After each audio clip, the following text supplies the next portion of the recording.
అలాంటిది మరి సోనుసూద్ తెలుగు సినిమాల్లో విలన్ పాత్రధారి. కానీ ఆయన తెరపై మాత్రమే విలన్. నిజ జీవితంలో అతనే అసలైన హీరో. తెరపై కనిపించే పెద్ద పెద్ద హీరోల హీరోయిజం అంతా ఆ తెరపైనే. నిజ జీవితంలో మాత్రం వారంతా జీరోలే అని చెప్పాల్సి వస్తోంది. వారిలో సామాజిక స్పృహ, బాధ్యత ఉన్న వారి సంఖ్య చాలా తక్కువే. మరి మన హీరోలు ఏం సేవ చేస్తారని ప్రశ్నించొచ్చు. ఎందుకు చేయరు? బ్రహ్మాండంగా చేస్తారు.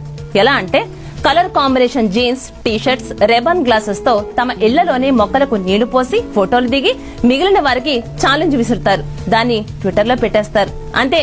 మిగతా హీరోలు, హీరోయిన్లు వెంటనే వారి ఇళ్ల పెరట్లో ఒక చిన్న గుంత తీసి మొక్క నాటి పలానా స్టార్ విసిరిన ఛాలెంజ్ కు ఇదేనా సమాధానం, మరి మీరు అని తన ఫోటోతో ఒక ట్వీట్ చేస్తారు. హీరోలంతా సామూహికంగా ఆంధ్ర, తెలంగాణ సీఎంలను కలిసి తమ స్టూడియోలకు స్థలాలు, సినిమా హాళ్లకు విద్యుత్ రాయితీలు, షూటింగ్లకు పర్మిషన్లు, సినిమా థియేటర్లకు అనుమతి కోసం వినతి పత్రాలు ఇస్తారు. ఇది చాలదు, కళామ తల్లికి వారు చేసినటువంటి అనిర్వచనీయమైనటువంటి సేవ. కానీ సోనుసూద్ అనే విలన్ క్యారెక్టర్ ఆర్టిస్ట్ పుట్టింది ఆంధ్రలో కాదు, తెలంగాణలోనూ కాదు. ఆయన ఒక పంజాబీ.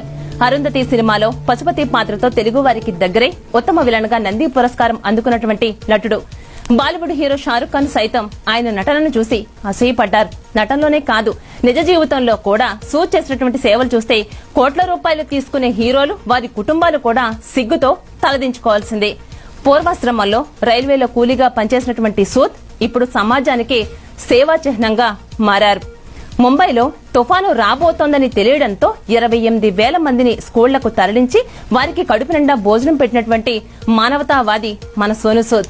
అస్సాం నుంచి ముంబైకి బతకడానికి వచ్చినటువంటి 200 మందిని కరోనా వల్ల ముంబైలో చిక్కుకున్నటువంటి ఒడిశా, అస్సాం కూలీలను సొంత ఖర్చుతో బస్సులు ఏర్పాటు చేసి స్వగ్రామాలకు పంపించినటువంటి కరుణామయుడు. కేరళలో చిక్కుకున్నటువంటి ఆడపిల్లల కోసం ఏకంగా విమానాన్ని ఏర్పాటు చేసి వారిని ఒడిశాకు పంపించినటువంటి ఆపద్బాంధవుడు. ఆయన చేసినటువంటి సహాయానికి ఒడిశా సీఎం నవీన్ పట్నాయక్ చలించి కృతజ్ఞతలు తెలియజేశారు. వలస కార్మికులకు ఏ కష్టం వచ్చినా ఆదుకునేందుకు సొంత ఖర్చుతో కాల్ సెంటర్ ను ఏర్పాటు చేశారు. మహారాష్ట్రలో చిక్కుకున్నటువంటి తెలంగాణ వాసులకు నటి ఎంపీ నవనీత్ కౌర్ తో కలిసి 2 బస్సులను ఏర్పాటు చేసినటువంటి గొప్ప వ్యక్తి. తాజాగా వరంగల్లో ఒక సాఫ్ట్వేర్ ఉద్యోగిని కూరగాయలు అమ్ముతోందన్న వార్త తెలిసి చలించినటువంటి సోను ఆమె నెంబర్ తీసుకుని సహాయం చేసే పనిలో ఉన్నారు. కరోనా బాధితులకు చికిత్సలు అందించే డాక్టర్లను వారి అపార్ట్మెంట్లకు రానియకుండా అడ్డుకుంటున్నటువంటి ఈ అమానవీయ కాలంలో వారి కోసం తన సొంత హోటల్ అనే ఇచ్చేసినటువంటి దయార్థ హృదయుడి గురించి ఎంత చెప్పినా తక్కువే. ఆయన దానంలో ప్రచారం లేదు. తాజాగా మదనపల్లిలో ఒక చిన్న టీ కొట్టు యజమాని తనకున్న కొద్దిపాటి పొలం దున్నేందుకు ఎద్దులు లేక తన 2 కూతుళ్లను కాడిద్దులుగా మార్చి వ్యవసాయం చేస్తున్నటువంటి దయనీయ దృశ్యాన్ని, తమ దుస్థితిని వివరిస్తూ ఆ అమ్మాయిలు ఆ వీడియోను యూట్యూబ్ లో పెట్టారు. ఆ దృశ్యాలు మానవత్వం ఉన్నటువంటి ప్రతి ఒక్కరిని కదిలించాయి, ఒక్క మన తెలుగు హీరోలను తప్ప.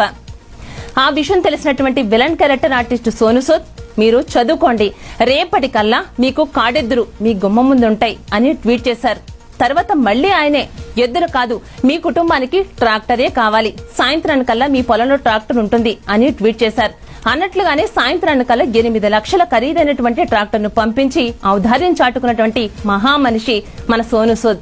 ఒక పంజాబీ వ్యక్తి, తెలుగు వారితో ఏమాత్రం సంబంధం లేనటువంటి ఓ నటుడు ఇన్ని మానవీయ కార్యక్రమాలు చేపడుతుంటే తెలుగు ప్రజలు కొనే టిక్కెట్లతో 100 కోట్లకు పడగలెత్తినటువంటి మన హీరోలు మాత్రం సెల్ఫీలు దిగి కాలక్షేపం చేయడాన్ని ఏమనాలి?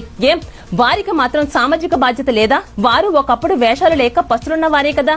పోనీ ఈ హీరోలేమైనా కృష్ణానగర్ లో తోపుడు బండ్ల మీద దొరికే తిండి తిని బతుకుతున్నారా? ఏ రోజు బియ్యం ఆ రోజు తెచ్చుకుని పొట్ట పోసుకుంటున్నారా? భూములు, సినిమా హాళ్లు, మాస్ కొనుగోలుపై ఉన్నటువంటి శ్రద్ధ తెలుగు రాష్ట్రాల్లోని ప్రతిభావంతులు ఎదుర్కొంటున్నటువంటి ఇలాంటి సమస్యలపై 10% కూడా చూపరేం? చాలా మందికి ఇలాంటి ప్రశ్నలు మింగుడు పడకపోవచ్చు. ఏం సంపాదిస్తే పెట్టాలని రూలుందా అని కొందరు అడగవచ్చు. ఎస్, అది మిగిలిన వారికి వర్తించకపోవచ్చు. సాధారణ ఉద్యోగులు, వ్యాపారులకు అది వర్తించకపోవచ్చు. కానీ జనం సొమ్ముతో కొనే టికెట్ల వల్లే సమాజంలో ఒక స్థానం సంపాదించుకున్నటువంటి హీరోలకు మాత్రం ఖచ్చితంగా ఆ ప్రశ్నలు ఖచ్చితంగా వర్తిస్తాయి. మానవత్వం లేని కొంతమంది తెలుగు హీరోలారా, ఇకనైనా హీరోలుగా మారండి, సమాజ సేవ చేయండి. ఓ హీరోలారా, జనం దృష్టిలో విలన్స్ గా మారకండి. ఒకప్పటిలా కాదిప్పుడు. డిజిటల్ మీడియా పెరిగిపోయింది. ప్రతి ఒక్కరి చేతిలోకి సెల్ ఫోన్ వచ్చేసింది. అంతా ఓపెన్, నో సీక్రెట్స్. మీరేం చేస్తున్నారో ప్రజలు ఇట్టే పసిగడుతున్నారు, గమనిస్తున్నారు. మీరు తెరపైన హీరోలుగా, తెర వెనుక విలన్స్ గా ఉంటానంటే నడవదు. జనం చీ కొడతారు, మీ సినిమాలకు పేడ కొడతారు. సమాజ స్పృహ లేనట్టి హీరోలారా, ఇకనైనా మారండి. Please like, share and subscribe. Click on the bell icon to get more notifications. Stay tuned for more updates.